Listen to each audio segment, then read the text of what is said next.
I am Ninja Master Ryu, of the House of Dragon.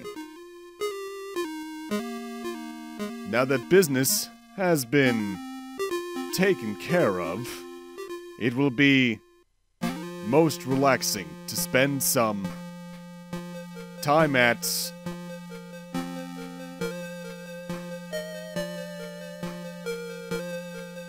home.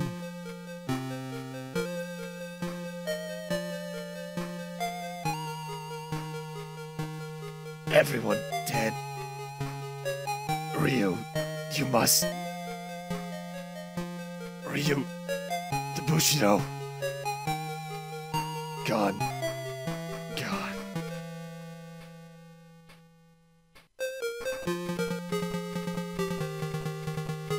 The Bushido, a scroll of great ninja power. In the wrong hands, its potential for destruction could be limitless.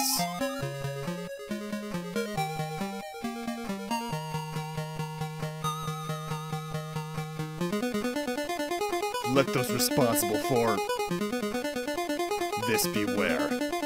I will avenge my house, and I will take back the Bushido. So I do swear.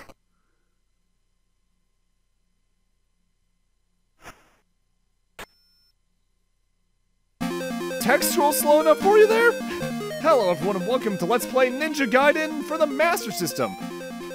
Now, even though this was released, I believe, after Ninja Gaiden 3, this has no correlation to the main trilogy on the NES. In fact, this is closer to a port of the story of the original arcade game?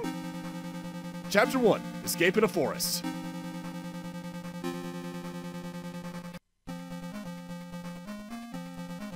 Your friends thought they were pretty tough too, little ninja. Ha ha! Alright, so that should be the last cutscene we see at that speed. The cutscene text scroll in this game is notably slow.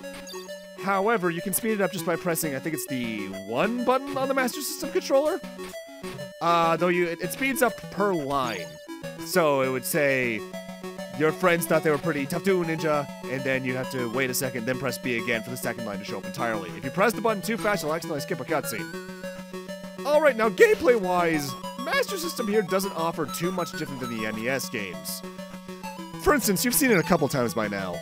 I can hold up while I'm jumping to let Ryu raise his hands above his head, and doing so I can grab onto certain ledges. You can also do that in Ninja Gaiden 3. However, you cannot climb hand-to-hand forward, just to progress forward. You also can no longer cling onto walls. Instead, you just do a straight-up wall jump by pressing the button, the jump button again correctly.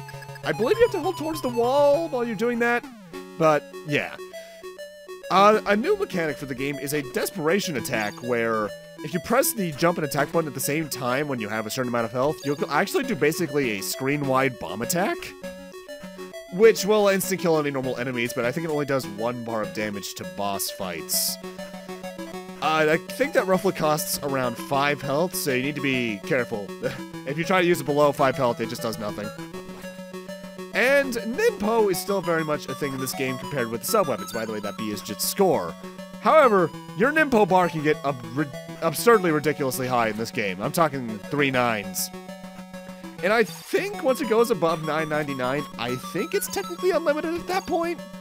But that could just be my mind playing tricks on me. Anyway, the boss for this stage is that sumo wrestler we saw in the cutscene.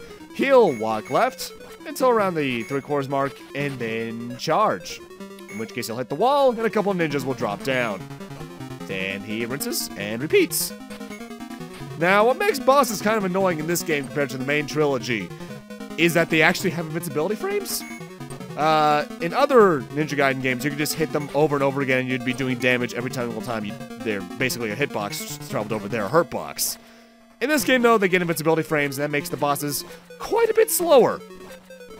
I'm looking at one particularly in Stage 6. Go to Tokyo and seek... A knife thrown from the forest suddenly cuts off the sumo wrestler's last words. Well, thankfully it was enough to lead us into Chapter 2, Pursuit in Tokyo. Hey, sorry it took care of the sumo. Too bad he died before you could find out anything useful. Right, boys? Well, it led me to you, and you just revealed yourselves like an idiot. So, hey, I think I can figure something out from there. Now, the assault weapons in this game work the exact same way as they did in the original games. Press up in the attack button, and you throw them out. In terms of what there are and what they cost, you got the shurikens and the super shurikens, and even though the super shurikens look like the windmill shurikens from the main trilogy, they do not do the whole twirly-whirly back and forth boomerang kind of business. They are just a size increase, and those cost 5 and 10 respectively.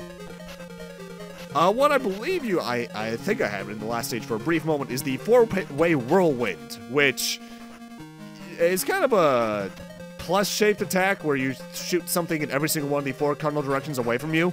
It's honestly pretty useful in terms of coverage. But my favorite sub-weapon in the game is the fireballs. That costs 40 points. By the way, the whirlwind costs 20. You shoot out 4 little fireballs around you in corners, and it looks like they'll just go in the diagonals from you, but then they home in on enemies with extreme accuracy. It is the best way to take out a lot of boss fights in the game if you want to keep your distance, and it doesn't cost too terribly much. I mean, 40 points isn't anything to laugh at, I suppose, but still, it's good. It's really good. And of course, the Dragon Fire Wheel returns from the main games, which gives you temporary invincibility, and this game does take a note out of Ninja Gaiden 3's book, where you can just use it whenever you want, as long as you got it. Now, the interesting thing about this game is that there are 2 versions of it, storyline-wise at least. One is the version you see here, where everything's spelled correctly, but it's not gone into too much depth, which I don't expect from a Master System game. But then there's the more famous version that a certain Canadian Let's Player LP'd like 12 years ago now. And that version's storytelling is childish, I guess is the word I want to use. Spelling errors are all over the place. It's told from like a young children's storybook kind of perspective where it goes, Ryu said, and things like that. It's closer to the main games in terms of the amount of dialogue, but it's written horribly. It's also full of mistranslations to the point of where on the chapter start screen where it says Ninja Gaiden on the bottom, actually no, there's even 2 typos on that screen in this chapter. Instead of Pursuit in Tokyo, it says Pursuit. And the Ninja Gaiden, they used the wrong J. Instead of J-A, they put J-Y-A. So they basically, I think that's transliterated or using the wrong kana or something in those regards. Either way. Boss for this stage is that Yakuza boss. He doesn't move. He just stands here. And the more you damage him, the more of his grunts he sends at you. Just stand here and honestly, you're pretty good. The only real enemy that can hit you, I believe, is the red runner from the left or the right on the middle. Just keep slashing, and you're good. Kind of a sad boss fight, but I guess they're going more for the mob mentality with this one, and as they can see, it doesn't work too well. I even killed him with the bomb. But yeah, not a very hard stage. What do mean? The Bushido was in the hands of the Kendo Samurai. Honorable swordsmen do not side with filth like you. Chapter 3, Samurai in Kendo.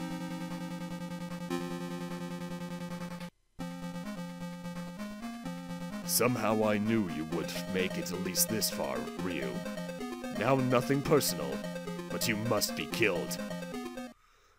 Alright, I said it was better translated, I didn't say it was perfect. Now, in terms of my own personal history with this game, I first got introduced to it through YouTube, because honestly I wasn't aware that there was Master System 1. And then I played it and I thought, it was okay, it's not great, it's not awful, but it's definitely... I'd say it's just below Ninja Gaiden 3 in terms of overall quality of life stuff. But Stage 3 is where things start to pick up in difficulty. In fact, from here on the game can actually be kind of annoying. Helps it has probably the best placed ninjas in any game ever. Because on this little stone background, they'll often place them right behind some of the pillars. And, as you can, I think, see coming up here, they are hard to see unless you know they're there. And you know what? Credit to that. Like, look, there's one right behind the pillar right there. Bet you didn't see it until I hit that, did you? And there's one right there. They blend in pretty well, so you know what? Points Ninja Gaiden Master System for actually using ninjas as stealth correctly. And in terms of this game's developmental history, despite Tecmo's name being on the title screen, they did not develop it in any way.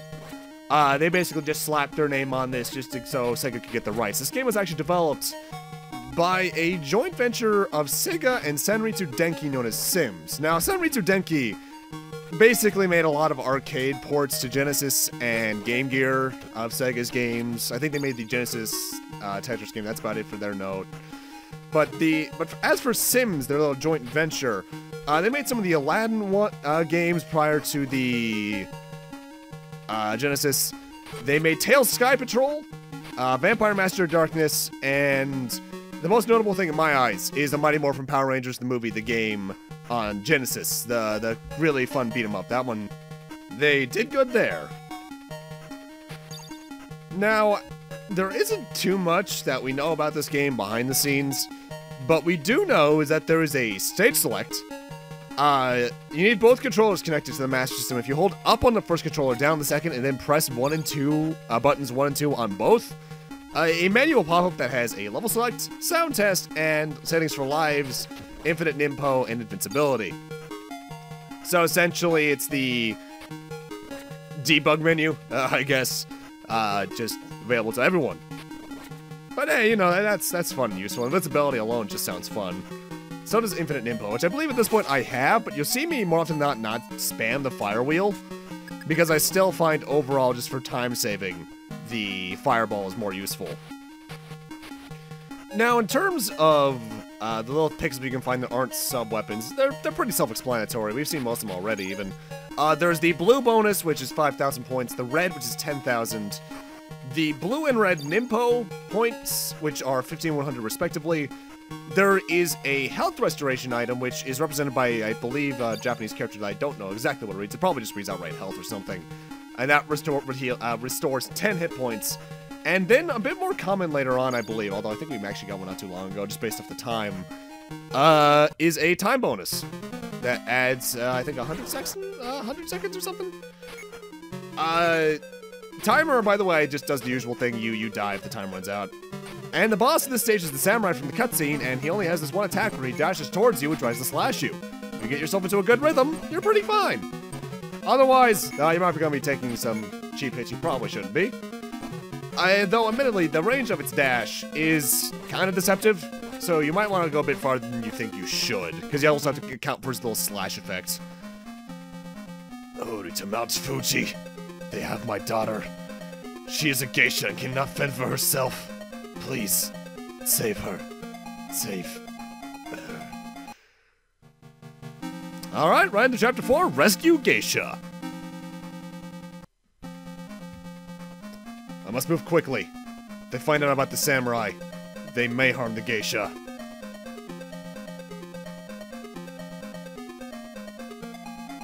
That must be them. I'd really like to note that that's especially one of the chances where you can really see that the cutscenes in the other version of the script are so much longer. I'm talking a factor of at least 3 times as many sentences. It's kind of ridiculous.